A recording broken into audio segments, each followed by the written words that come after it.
And thanks for your time. Great to see you. I imagine you've been desperate to get the players back at the training ground this week. Yeah, look, I guess it's the nature of international breaks, and obviously with our players sort of playing far and wide, they come in at different times, but for the most part, they've all come back unscathed, which is the main thing.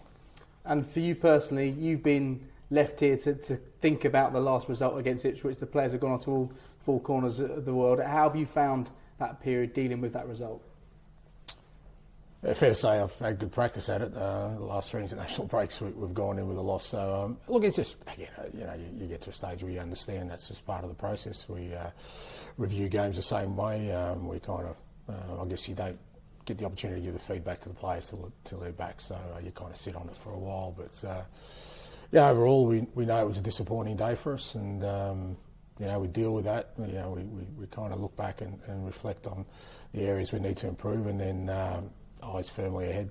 I know before the last international break you said you were ready to explode at the players when you saw them following their international duty. What's going to be the approach this time around? Yeah, I kind of say those things, but ultimately it's just about making sure that you give the relevant feedback to the players. It's one thing to be disappointed, but you've got to turn that into something tangible for the players. Otherwise, what's the point of just expressing your disappointment? So there's just some things there that we need to address in terms of the consistency of our performances, and we certainly didn't reach anywhere near the levels we needed to against Ipswich. And they're the things we kind of need to address, because we've got a real big program between now and kind of the new year, and some really meaningful games for us. So we've got to focus on that. I know you've been asked a lot this season about the inconsistency of this side. With the time that you've had over the course of the last 2 weeks, I know it's really difficult to answer, but are you any closer to understanding why you are getting such discrepancy between results and performances? Yeah, look, I think some of it's sort of where we're at as a club at the moment in terms of the playing group. We're still learning to deal with certain things, and it's just part of our growth.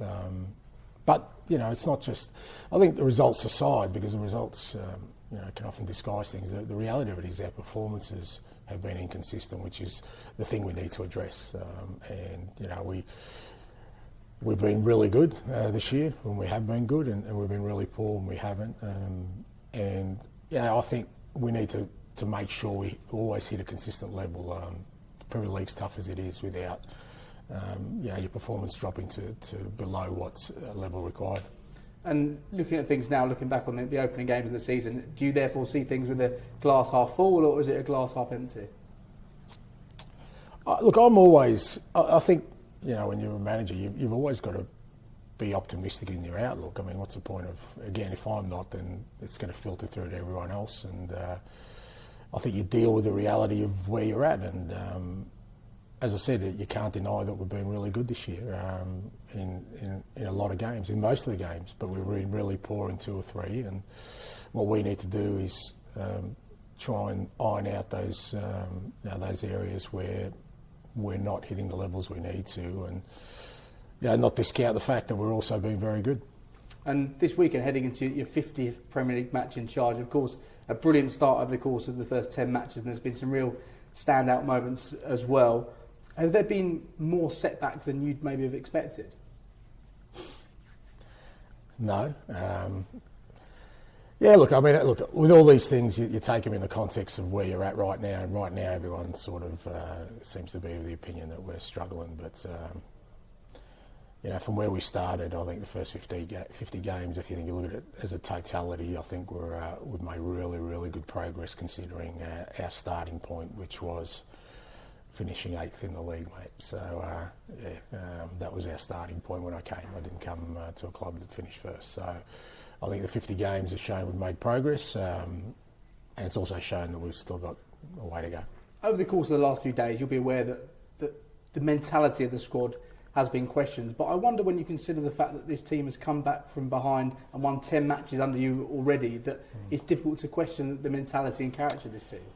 Yeah, again, I guess all those kind of things, like I said, are viewed through the prism of where you're kind of currently at, and I can understand that kind of assessment of the group, but I certainly don't see that. I said, look, our performances haven't been anywhere near the level they should be in a couple of games this year, and we've paid the ultimate price because that's what the Premier League's about. You can't coast through games and expect to get points, especially, the teams we lost to, particularly sort of Palace and Ipswich, were just so desperate for a result that you kind of know that if you're not there for the battle, you're going to pay a price, and that's what we've done. So that's a good learning for us. I don't worry about the mentality of the squad or kind of, the sort of other areas that people tend to focus on. What I'm looking at is how we grow from our experiences. And those experiences, as painful as they were and are, I still think we'll get growth out of them. And if there's no question about the mentality, is there anything about this Spurs squad that you would like to change if you could? No, I don't think it's about change. It's about growth. I want to keep improving, the individuals within our group and us as a group. I think that's the role and the goal of every sort of manager. And the beauty of it is I think we have seen, even this year, individuals really grow and sort of go to another level with their football. I think we as a group, as a team, have sort of played our best football this year since I've taken over. But again, they've been hit with some pretty significant flat spots, which kind of they're the areas we need to try and, like I said, just raise that level where our consistency doesn't have such a severe drop-off. And what has it been like, the conversations you've had with those at the club during the course of the last few days about where the team is? Because, as you say, there has been the growth there. There's been some brilliant moments. 3-0 away at Manchester United, a brilliant result that day. But then there have been the lows, as you mentioned, Crystal Palace, Ipswich. Yeah, look, I don't have many discussions with people around the place. I think, again, my sort of, the way I deal with these things is to make sure that we stay right in the moment and understand, what's required next. And, I think in terms of the club, I think we all know where we're at. We all know what we need to do. We all know the sort of progress we've made. And like I said, the next steps that need to happen. And to do that, you've got to stay really sort of steadfast in your belief about what you're doing.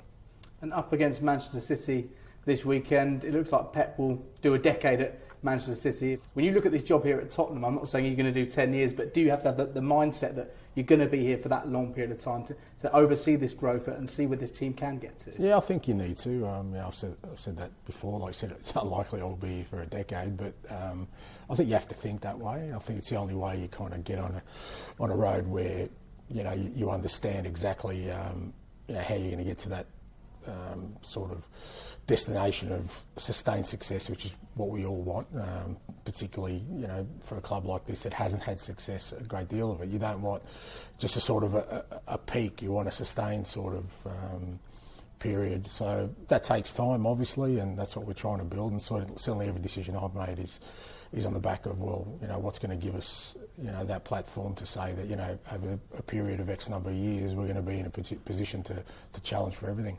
Brilliant. Thanks for your time. Much appreciated. Good man.